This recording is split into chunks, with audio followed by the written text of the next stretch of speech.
ইরানের সঙ্গে আমেরিকা এবং ইসরায়েলের যুদ্ধের আজকে পঞ্চম দিন, এবং এই পঞ্চম দিনে মোটামুটি অনেকটা নির্ধারণ হয়ে গিয়েছে যে এই যুদ্ধে পরাজিত হতে যাচ্ছে আমেরিকা এবং ইসরায়েল জোট।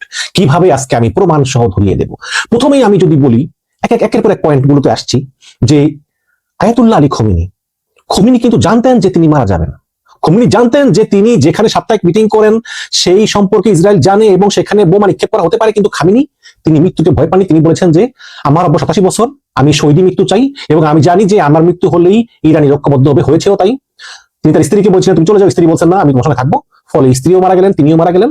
তার মানে হচ্ছে ইরানিরা কিন্তু মৃত্যুকে ভয় পায় না। এবং এই যে হাজার হাজার বছরের সভ্যতা, পারস্য সভ্যতা, এতে প্রমাণ করে যে ইরানিরা কিন্তু বীরের জাতি। আপনি দেখেন যেমন পাকিস্তান শত্রু হচ্ছে ইন্ডিয়া, একমাত্র শত্রু ভারত পাকিস্তানের। কিন্তু আপনি ইরানকে দেখেন, ইরানের শত্রু হবে না, ইরানের চারদিকে সবাই শত্রু, ইউরোপ শত্রু, আমেরিকা শত্রু, এমনকি আরব দেশগুলো ইরানের শত্রু। এবং এই ইরান যুগ যুগ ধরে তারা কিন্তু একাই লড়াই করেছে। একটা কথা বলি, ইরান যে ইরাকের সঙ্গে যুদ্ধ করলো শাতিল আরব নিয়ে, সেই ইরাকের সঙ্গে যুদ্ধে ইরানের 10 লক্ষ মানুষ মারা গিয়েছে। 10 লক্ষ মানুষ মারা গিয়েছে শুধু এই ইরাকের সঙ্গে যুদ্ধে। কাজে ইরানের সেই অভ্যাস আছে এবং ইরান কিন্তু যুগে যুগে একাই লড়াই করেছে। অন দ্য আদার হ্যান্ড, ইসরায়েলিরা কিন্তু মৃত্যুকে খুব ভয় পায়। আপনারা নিশ্চয়ই ভিডিওতে দেখেছেন যে যখন একটা মিসাইল আসে তখন ইসরায়েলের একটা সাইরেন বাজে যে মিসাইল আসতেছে। তখন আপনারা নিশ্চয়ই দেখেছেন যে ইসরায়েলিরা কিভাবে দৌড়ে গিয়ে বাংকারে লুকায়, মাটির নিচে লুকায়। তারা কিন্তু মৃত্যুকে খুব ভয় পায়, তারা মোটেও সাহসী জাতি না। সুতরাং একটা যুদ্ধকে দীর্ঘদিন ধরে চালিয়ে নেওয়ার মতো অবস্থা আসলে ওই আমেরিকা ইসরায়েলের নাই। এবং এই আমেরিকা যদি এই দীর্ঘস্থায়ী যুদ্ধ চালাতে হয় তাহলে তাদের প্রায় $100 বিলিয়ন খরচ হতে পারে, যেটা তারা করবে কিনা তাদেরকে দ্বিতীয় হতে হবে। আপনি অবশ্যই দেখেছেন যে ট্রাম্পের মুখ মলিন হয়ে গিয়েছে। ট্রাম্প এখন এক কথা বলতেছেন, তখন এক কথা বলতেছেন। ট্রাম্প আলোচনার প্রস্তাব দিয়েছেন কিন্তু আবার ইরান প্রত্যাখ্যান করেছে। তখন ট্রাম্প বলতেছেন না আমিও রাজি না। ডোনাল্ড ট্রাম্প তার কথার ধারাবাহিকতা রক্ষা করতে পারতেছেন না। ইরান শুধু ইসরায়েলে আক্রমণ করেনি, ইরান কাতারে আক্রমণ করেছে, সাইপ্রাস আক্রমণ করেছে, কুয়েতে আক্রমণ করেছে, বাহরাইন আক্রমণ করেছে। ইরান শুধু সৌদি আরবে এখন পর্যন্ত আক্রমণ করেনি, শুধু সৌদি আরবে রিয়াদ অবস্থিত মার্কিন দূতাবাসে হামলা চালিয়েছে।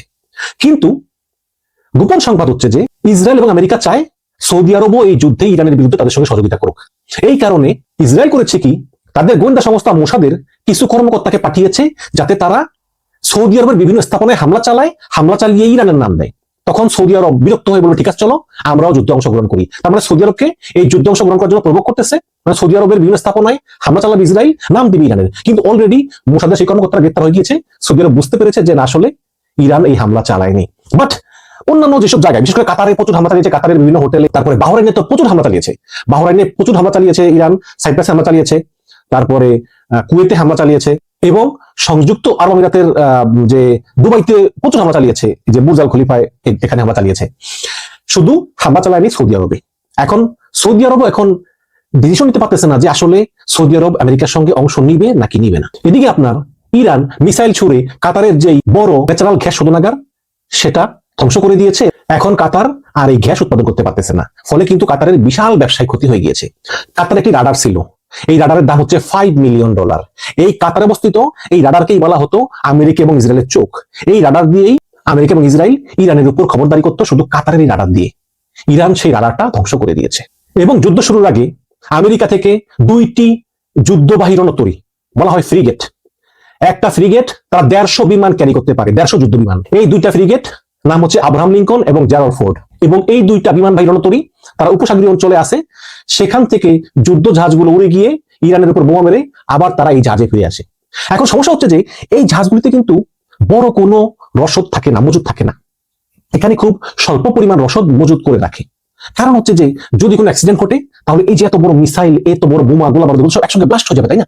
কাজে এই রণতরীগুলোতে একটা নির্দিষ্ট পরিমাণ স্টক থাকে, কিন্তু এই স্টকগুলি আবার রিস্টক করার জন্য যে কোনো একটা পোর্টে যেতে হয় রিসাপ্লাইং এর জন্য। আগে এই আমেরিকান রণতরীগুলো যেত বাহরাইনের সালমান পোর্টে। এই বাহরাইনের সালমান পোর্টে আবার করেছে কি, ইরান কয়েকটা ক্ষেপণাস্ত্র নিক্ষেপ করেছে, নিক্ষেপ করে ওই সাপ্লাই চেইনটা পুরো ধ্বংস করে দিয়েছে। এখন আমেরিকার এই 2টা রণতরীতে গোলা বারুদ মিসাইল রিস্টক করার জন্য অল্টারনেটিভ অপশন কি? অল্টারনেটিভ অপশন হচ্ছে দিয়াগো গার্সিয়া পোর্ট। এই দিয়াগো গার্সিয়া পোর্ট হচ্ছে একটা ব্রিটিশ টেরিটরি।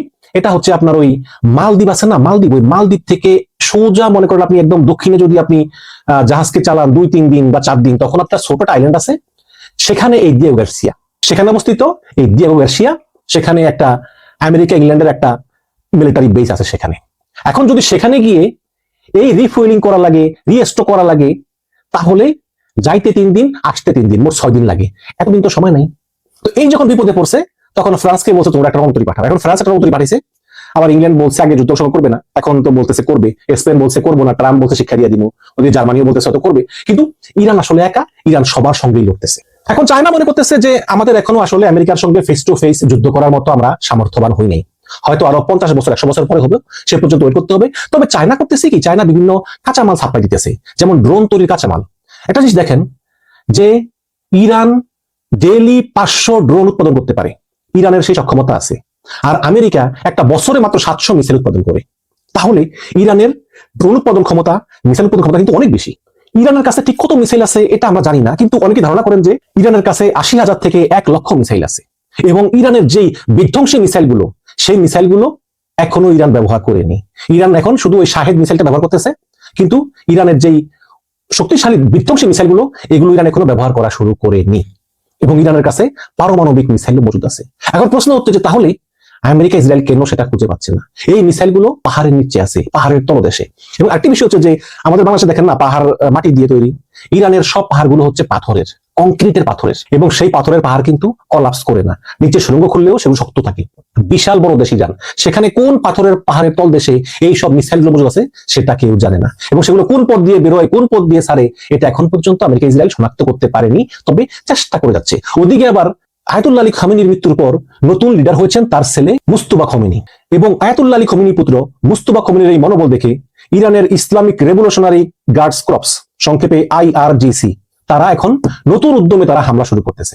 এবং আমেরিকা এবং ইসরায়েল মনে করেছিল যে খমেনিকে শেষ করে দিতে পারলে সব শেষ, যেমন ওই যে বাশার আল আসাদকে সরিয়ে দিয়েছে, সাদ্দামকে সরিয়ে দিয়েছে, গাদ্দারকে সরিয়ে দিয়েছে। কিন্তু তারা জানে না যে খমেনি এমন একটি বক্স তৈরি করেছেন যে ক্ষমতার first layer, second layer, third layer, fourth layer. এখন এই কারণেই খমেনির মৃত্যুর পরও ইরানের কোনো সমস্যা হয়নি, ইরান সেই সমান তালে হামলা চালিয়ে যাচ্ছে, বড় বড় বিধ্বংসী হামলা চালাচ্ছে। এখন ইরানের মেইন ছিল খমেনি, খমেনি নাই। এখন ইরান তাদের মেইন সুপ্রিম লিডারকে হারিয়েছে। এটা কিন্তু বাংলাদেশের প্রধানমন্ত্রীর মতো না, এটা হচ্ছে ধর্মীয় নেতা, আল্লাহর পরে ধর্মীয় নেতা, তাকে ইরান হারিয়েছে। এখন ইরান ব্যাপকভাবে তারা প্রতিশোধমূলক হামলা শুরু করেছে, যার জন্য আমেরিকা এবং ইসরায়েল প্রস্তুত ছিল না। তারা মনে করেছিল যে খমেনি মারা গেলে বাকি সব দুর্বল হয়ে যাবে, পড়ানো শুরু করবে, তারপর সবাইকে ধাওয়া দিয়ে ক্ষমতা দখল করে নিয়ে তাদের পুতুল সরকার হিসেবে কাউকে বসাবে। কিন্তু সেই আশায় ঘুরে বালি, কারণ আমেরিকা ভালো করে জানে যে উপর থেকে বিমান হামলা চালিয়ে একটা দেশকে ধ্বংস করা যায়, কিন্তু ক্ষমতা বদল করা যায় না। এই জন্য এখন আমেরিকা বলতেছে যে ওই কুর্দি স্থানের যে কুর্দি বিদ্রোহী আছে ওদেরকে অস্ত্র দিবে, গোলা বারুদ দিবে, ওরা যাতে স্থলপথে যুদ্ধ করে। আবার শোনাম, ডোনাল্ড ট্রাম্প তাদের যে স্থল সেনাবাহিনী আছে তাদেরকে মহড়া দেওয়ার নির্দেশ দিয়েছে, প্র্যাকটিস করার, যে কোনো মুহূর্তে তারা স্থলভাগে সেনা নামাতে পারে। কিন্তু ইরান এমন একটা বড় দেশ এবং এত পাহাড় পর্বত, এখানে কিন্তু স্থলপথে যুদ্ধ করা এত সহজ না। এবং আফগানিস্তান কিন্তু সেম। আবার দেখেছেন যে আফগানিস্তানে 10 বছর যুদ্ধ করতে গিয়ে সোভিয়েত ইউনিয়ন 15টা ভাগ হয়ে একদম ধ্বংস হয়ে গেল। ওই মূল অংশ রাশিয়া রয়ে গেল, আর বাকি যে অংশগুলো সেগুলো 15টা ভাগে ভাগ হয়ে গেল এবং সোভিয়েত ইউনিয়ন শেষ হয়ে গেল। তারপর আফগানিস্তানে যুদ্ধ করলো আমেরিকা। 20 বছর যুদ্ধ করে আমেরিকা ট্রিলিয়ন ট্রিলিয়ন ডলার খরচ করে কি অ্যাচিভ করলো? কিছু অ্যাচিভ করলো না, তাদের সৈন্য মারা গেল। 20 বছর পরে তালেবানদের হাতে ক্ষমতা দিয়ে চলে আসলো। তারপরে ইরাকে যুদ্ধ করলো আমেরিকা, উপসাগরীয় যুদ্ধ, সেখানে ট্রিলিয়ন ট্রিলিয়ন ডলার খরচ করে কি অ্যাচিভ করলো? কিছু অ্যাচিভ করতে পারলো না। এখন আবার ইরান, এই ইরানে যদি স্থলভাগে আমেরিকা নিজেদের সৈন্য পাঠাক বা কুর্দি সৈন্য পাঠাক, তাদের পরিণতিও কিন্তু ভালো হবে না, কারণ ইরান কিন্তু একটা ভয়ঙ্কর দুর্গম জায়গা এবং এখানে যুদ্ধ করা এত সহজ না। এখন অনেকে বলতেছেন যে ট্রাম্প তো যুদ্ধ শুরু করার আগে কংগ্রেসের অনুমতি নেই, এখন মার্কিন কংগ্রেস মানে সংসদ কি এই যুদ্ধ থামাবে? দেখুন, এই মুহূর্তে আমেরিকার মাত্র 5 জন মারা গেছে, যদিও ট্রাম্প বলছেন যে আমার আরো সৈন্য মরতে পারে, তার মানে তিনি হয়তো চিন্তা করতেছেন যে তিনি স্থল বাহিনী পাঠাবেন। হয়তো আরো সৈন্য মরলে হয়তো বা কংগ্রেস একটা উদ্যোগ নিতে পারে যে না, অনেক হয়েছে, এবার তুমি যুদ্ধ থামাও। বাট এটা নাও হতে পারে। একটা উদাহরণ দিই, সেটা হচ্ছে যে এই যে ইরান মিসাইল ছোড়ে ইসরায়েলের দিকে, হ্যাঁ, এই মিসাইল ছড়লে বেশিরভাগ মিসাইলই ইসরায়েল ধ্বংস করে দেয় আকাশে। কারণ ইসরায়েলের কাছে একটা প্রযুক্তি আছে যেটা নাম হচ্ছে আয়রন ডোম। এই আয়রন ডোম দিয়ে ইরানের যে কোনো ক্ষেপণাস্ত্র ইসরায়েলের মাটিতে পড়ার আগেই ইসরায়েল ওটা আকাশে ধ্বংস করে দেয়। হ্যাঁ, কিভাবে ধ্বংস করে? যেমন ইরানের ক্ষেপণাস্ত্র আসতেছে, ইসরায়েল আরেকটা ক্ষেপণাস্ত্র মারে, ওটা আকাশে একটা একটাকে আঘাত করে ধ্বংস হয়ে যায়, ফলে ইসরায়েলের কিছুই হয় না। কিন্তু ইরান একসঙ্গে এত ক্ষেপণাস্ত্র মারে যে আয়রন ডোমও কনফিউজড হয়ে যায় এবং কিছু আকাশে ঠেকাতে পারে, কিছু মাটিতে পড়ে। এখন বলি যে ইরান একটা মিসাইল মারতেছে, ওই মিসাইলটার দাম হচ্ছে $50,000। ইরান কিন্তু খুব সস্তায় মিসাইল বানায়, একটা মিসাইলের দাম $50,000। কিন্তু ইরানের সেই মিসাইলটাকে ঠেকানোর জন্য ইসরায়েল যে মিসাইলটা মারে সেটার দাম হচ্ছে $12 মিলিয়ন। মাঝে মধ্যে আবার একটা ক্ষেপণাস্ত্র ঠেকানোর জন্য 4-5টা আয়রন ডোম মারতে হয়, তখন এই 12 গুণ করে কত হয়? বিশাল ব্যয়বহুল, বিশাল ব্যয়বহুল। এবং আমেরিকা ইসরায়েলকে যে বিলিয়ন বিলিয়ন ডলার দিয়ে হেল্প করে, এই কারণে কিন্তু ইসরায়েল টিকে আছে। না হলে কিন্তু ইসরায়েল হচ্ছে বরিশাল বিভাগের মতো একটা দেশ, ছোট 1 কোটি জনসংখ্যা, এদের পক্ষে আসলে এতদিন টিকা সম্ভব হতো না। শুধু আমেরিকার যে কোনো ধরনের সাপোর্ট আছে, যত সাপোর্ট আছে সব সাপোর্ট আমেরিকা দিচ্ছে, টাকা পয়সা, প্রযুক্তি, মিলিটারি অস্ত্র যা যেভাবে আছে সব দিচ্ছে আমেরিকা। এই কারণে কিন্তু ইসরায়েল টিকে আছে। এবং সবচেয়ে ইন্টারেস্টিং যে ব্যাপারটা হচ্ছে সেটা হচ্ছে হরমুজ প্রণালী। আপনারা যদি হরমুজ প্রণালীর ম্যাপটা দেখেন, হরমুজ প্রণালীর এক পাশে হচ্ছে সংযুক্ত আরব আমিরাত, আরেক পাশে হচ্ছে কুয়েত, আরেক পাশে হচ্ছে সৌদি আরব এবং ইরান। হ্যাঁ, ইরান এক পাশে, সৌদি আরব এক পাশে কুয়েত, আরেক পাশে আরব আমিরাত এবং ওমান। এবং এই হরমুজ প্রণালীর একটা পাশ হচ্ছে ল্যান্ডলকড, মানে ওই পাশ থেকে যাওয়া যায় না। কাজে এই কুয়েতকে, সৌদি আরবকে এবং সংযুক্ত আরব আমিরাতকে যদি জাহাজের মাধ্যমে তেল এবং গ্যাস রপ্তানি করতে, অবশ্যই আপনারা জানেন যে তেল গ্যাস তো জাহাজে করেই নেই, তাহলে এই হরমুজ প্রণালীর ভিতর দিয়ে এই জাহাজটাকে যেতে হবে।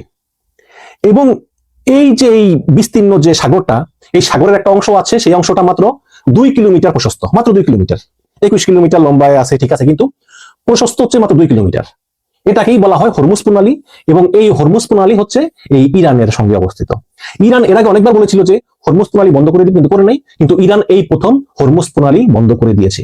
এবং এই হরমুজ প্রণালীর এখানে প্রায় 150 জাহাজ আটকা আছে এবং অনেক জাহাজকে ডুবিয়ে দিয়েছে এই ইরানের রেভলিউশনারি গার্ডরা। এবং তারা অ্যানাউন্স করে বলতেছে যে হরমুজ প্রণালী বন্ধ, তোমরা কেউ আসবে না।